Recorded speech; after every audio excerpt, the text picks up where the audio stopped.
high school graduation. It was given to me by my debate coach. And inside, there is a very small plastic trophy, sophisticately engraved with a Dymno label, with my name, Dave. And then there are 3 pieces of jewelry below, 2 cufflinks and a tie tack, each of them more officially engraved with the scales of justice. And the reason this was given to me was twofold: to celebrate my success as a high school debater, but also based on that success and my academic standing, everyone, including me, thought that I was going to have a career as an attorney. You've heard the expression, man plans, God laughs. Very true in my case. For although my life has taken some very interesting turns, and I've had the ability to experience many great opportunities in my life, being a lawyer was not one of them. Yet God, the God of surprises, blessed my life in ways far beyond I could ever have imagined.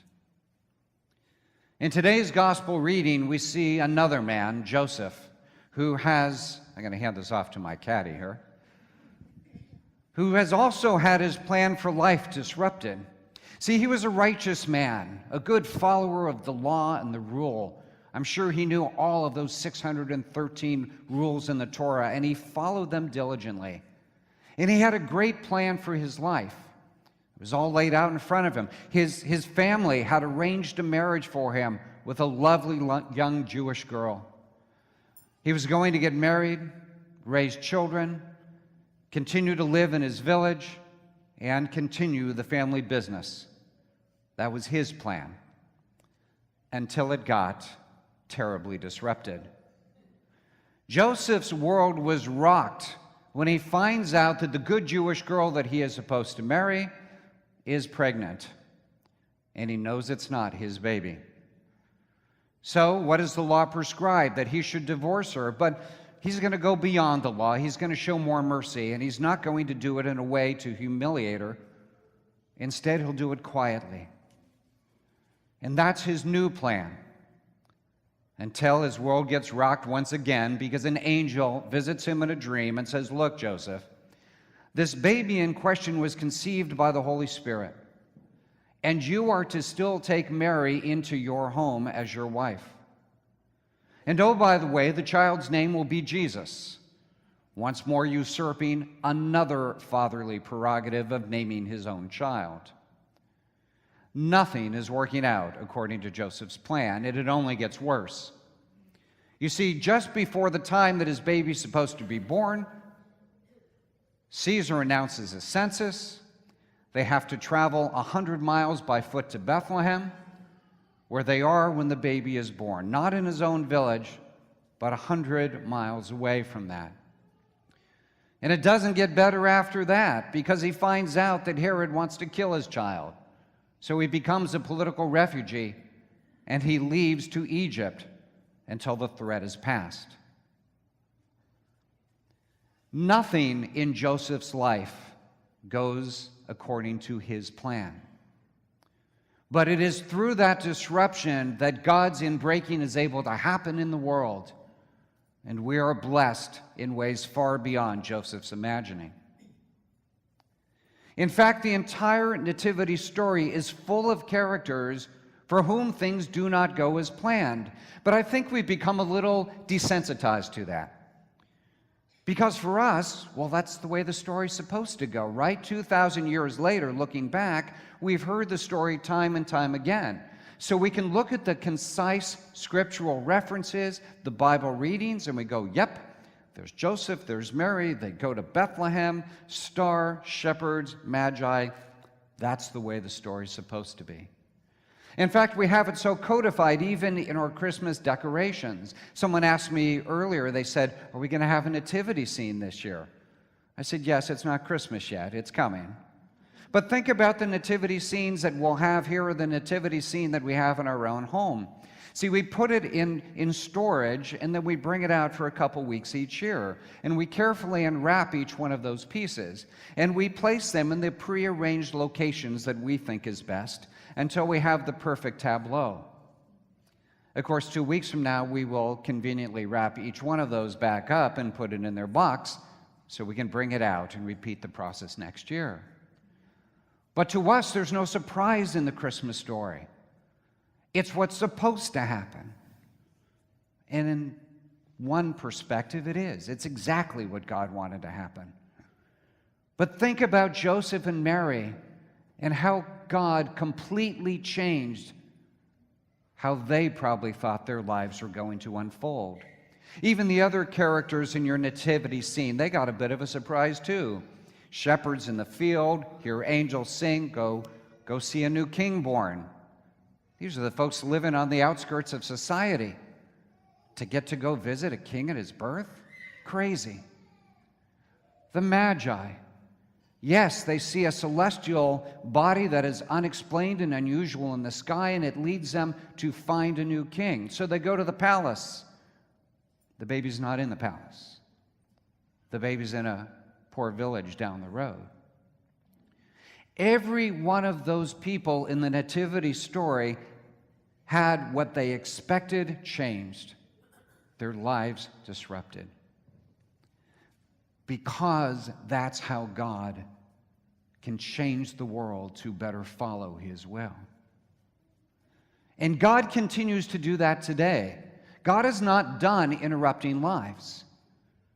He does His best, if we let Him, to interrupt ours as well. How is God trying to get your attention right now?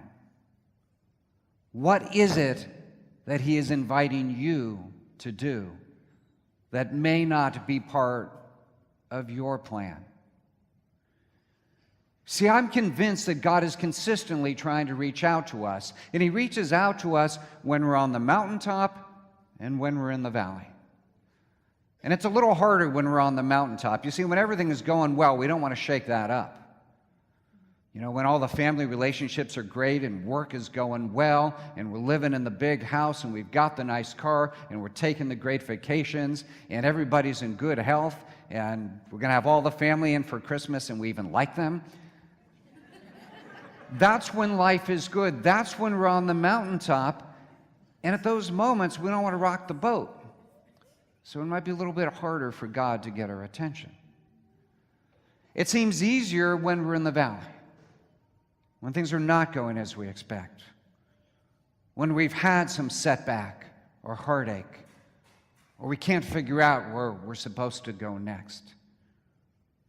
But I assure you that both in those moments where God is showing us the way forward, and in those mountaintop moments, God is still trying to get our attention.